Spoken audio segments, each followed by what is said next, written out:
guys, and welcome back to my channel. I'm Moriarty. This is Unabridged, and today I have a book haul for you.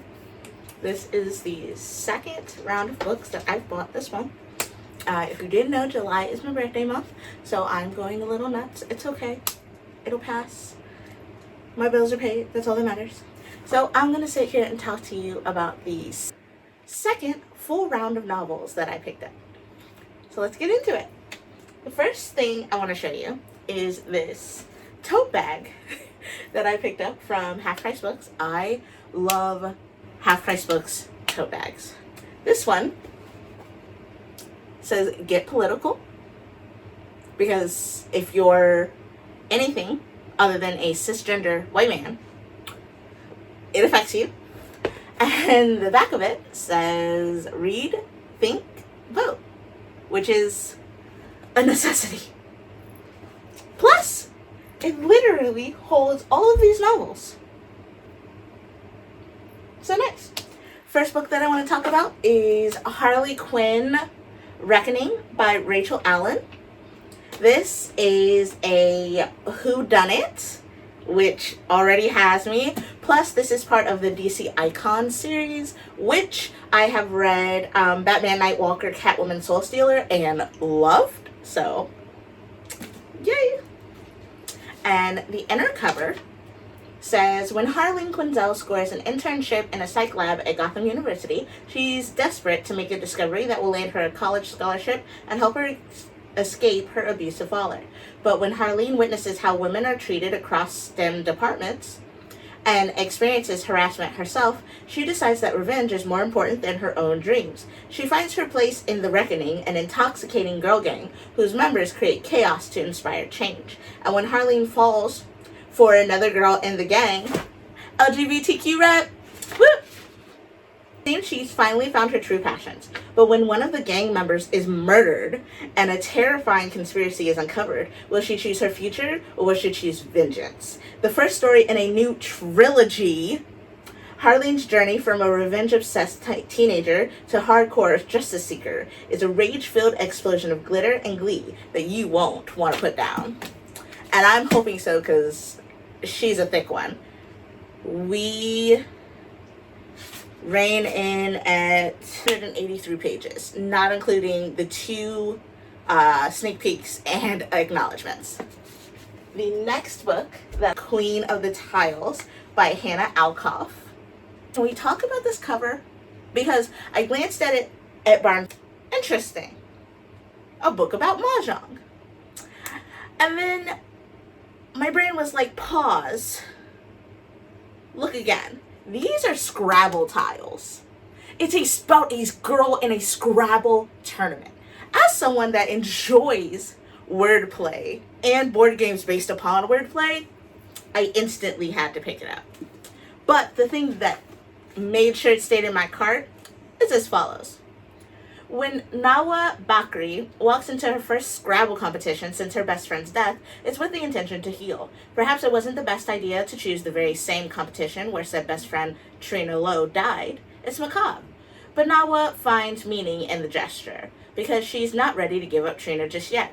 But the same can't be said for all of the other competitors. With former Scrabble queen Trina gone, her friends are eager to take the throne. All's fair in love and Scrabble, but all bets are off when Trina's formerly inactive Instagram starts posting again, with cryptic messages suggesting that maybe Trina's death wasn't as straightforward as everyone thought. And maybe someone at the competition had something to do with it. As secrets are revealed and the true colors of her friends are shown, it's up to Nawa to find out who's behind these mysterious posts. Not just to save Trina's memories, but to save herself. So let me get this straight. You've got a Scrabble tournament. You've got competition. A headstrong female main character, and you have murder? Sign me the fuck up. I'm so excited. That I actually saw a couple of weeks ago and wasn't sure if I was gonna pick it up. It's called Her Majesty's Royal Coven by Juno Dawson, and the back says, at the dawn of their adolescence, on the eve of the summer solstice, 4 young girls, Helena, Leonie, Neem, and Elle, took the oath to join Her Majesty's Royal Coven, established by Queen Elizabeth I as a covert government department.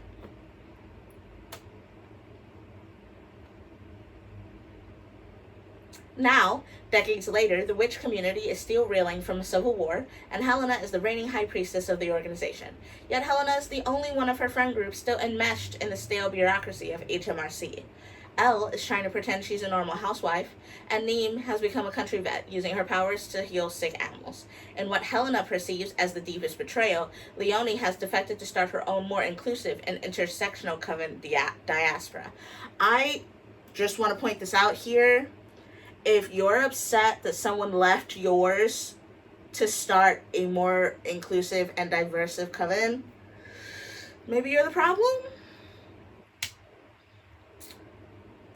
And now Helena has a bigger problem. A young warlock of extraordinary capabilities has been captured by authorities and seems to threaten the very existence of HMRC. With conflicting beliefs over the best course of action, the 4 friends must decide where their loyalties lie, with preserving tradition or doing what is right.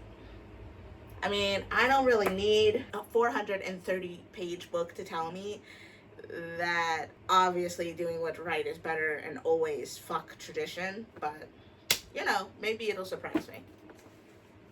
The next book on my list is this one. Is this not a provocative cover, y'all? Like, woo! It's called Dig 2 Graves by Gretchen McNeil. And the front cover says, sometimes friendship is murder. It's giving me Strangers on a Train vibe. If you don't know what that is, I'll put a link down below. Educate yourselves. So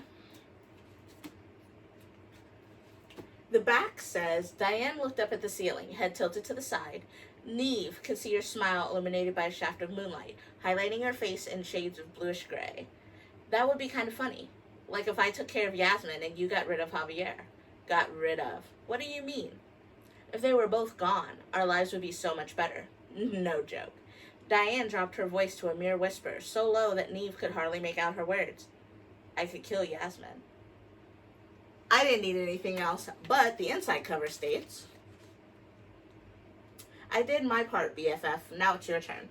17-year-old Neve Lanier wants nothing more than to relax at home on Saturday night with a best friend, a big bowl of buttery popcorn, and the next movie on her ultimate film noir bucket list. But even one singular chummy acquaintance is hard to come by after Neve's ex-best friend Yasmin betrayed her and made her a social pariah at La Costa Canyon High School. Even worse, she's now stuck attending the girls' leadership and mentorship camp for the precious last 2 weeks of summer vacation, where she's sure to stick out like Wednesday Addams at a Barbie convention. But when the beautiful and charismatic Diane strikes up a conversation with her at camp orientation, Neve starts to think maybe her luck is turning around. The two begin to bond over their shared love of avant-pop music and mutual hatred of compulsory Shakespeare readings. Why can't school English classes assign books by Daphne du Maurier instead? Being friends with Diane is intoxicating. She is distractingly gorgeous and emotionally intelligent, and seems to understand Neve like no one else has before. After Neve discloses what happened with Yasmin last year, Diane reveals her own trauma at the hand of her predatory stepbrother, and Neve begins to believe they're friends for life. So when Diane jokes that she could murder Yasmin in exchange for Neve murdering her abuser, Neve laughs along, thinking it's a silly quip among friends. No, not friends. BFFs. But when Yasmin turns up dead with a stab wound to the heart, Neve starts to wonder, could Diane have done this? And if so, does that mean Neve is expected to return the favor? As the lies and plots begin to unfold, she must learn the truth and decide once and for all what she's willing to do for a friend. In this twisted game of cat and mouse, you'll never know who's telling the truth, who's playing games, and who is going to end up dead. Sounds amazing. And it's pretty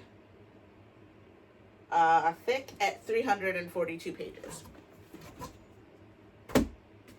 The next book on my list is Summer's Edge by Dana Maley. And the author of the book I just read to you calls it an exquisitely tense haunting, so I'm very excited. The back says, here are my rules. 1, you may run. 2, you may hide. 3, you may apologize.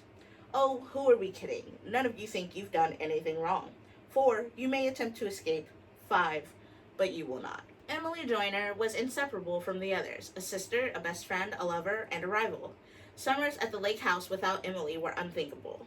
Until the fire burned the lake house to ashes with Emily inside.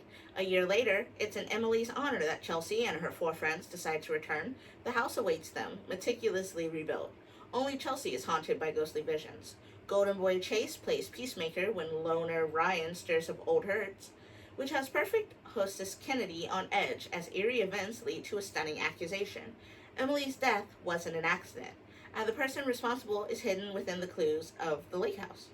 As old betrayals rise to the surface, Chelsea and her friends have one night to unravel a mystery spanning 3 summers before a killer among them exacts their revenge.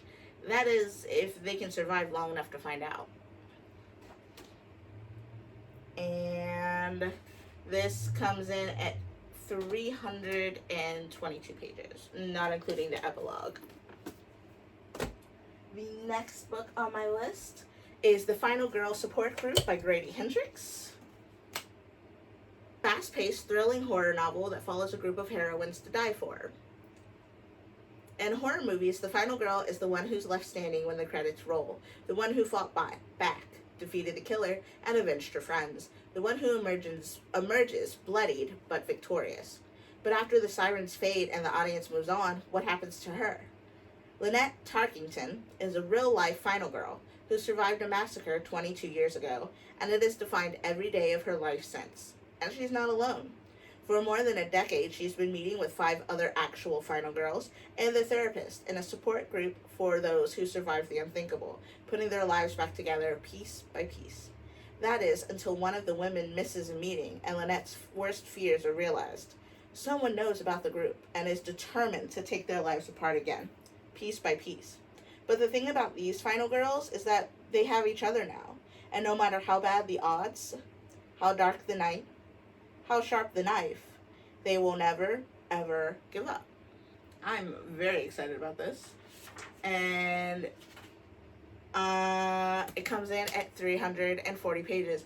Holy crap, guys. Has any of these books been less than 300 pages? What am I doing to myself? Okay. The next book on my list, actually the next 2, are Wicked Beauty and Neon Gods by Katie Robert. They are both part of the Neon Gods series. Katie Robert, if you did not know, writes erotica. I think these are supposed to be a little bit more, tasteful for mainstream. But in Neon Gods, so Neon Gods is 1, Electric Idol is 2, and then Wicked Beauty is 3. Of course, they didn't have Electric Idol, but it didn't make sense to not pick up the 3rd one because I love Katie Robert, and the first one is a retelling of Hades and Persephone, which I also love. So I just bought them both. So I'm not going to read anything about Wicked Beauty because I don't want a spoiler, but I will give you the cover, and you can look up what it's about yourself.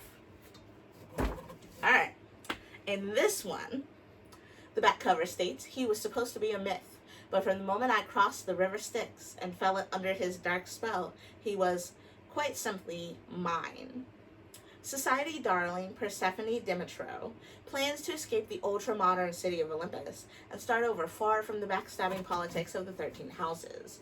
But all that's ripped away when her mother ambushes her with an engagement to Zeus, the dangerous power behind her glittering city's dark facade. With no options left, Persephone flees to the forbidden Undercity and makes a devil's bargain with a man she once believed a myth, a man who awakens her to a world that she never knew existed. Hades has spent his life in shadows, and he has no intention of stepping into the light. But when he finds that Persephone can offer a little slice of the revenge he's spent years craving, it's all the excuse he needs to help her, for a price. Yet every breathless night spent tangled together has given Hades a taste for Persephone, and he'll go to war with Olympus itself to keep her close. Ah! Don't get to tell me no more. And this comes in at 377 pages, y'all. Oh my god. I'm gonna put a calculator up here. That's so many pages. Ooh, why am I doing this to myself? Okay. We have 3 books left. Keep up with me, we're almost there. Okay. The third to last book is called The Girl Who Could Move Shit With Her Mind by Jackson Ford.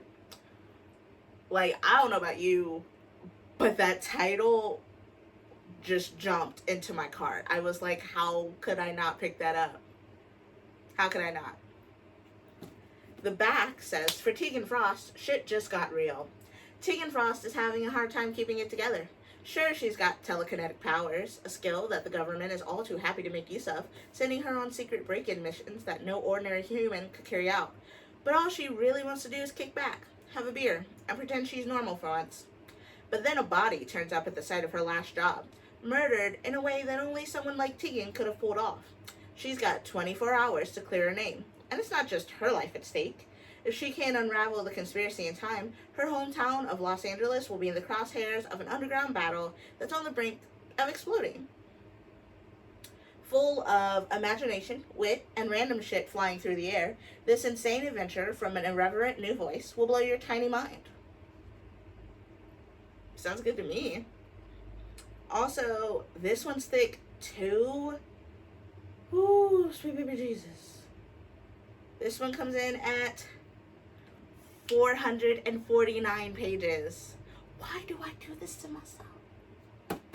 Why do I do this to myself?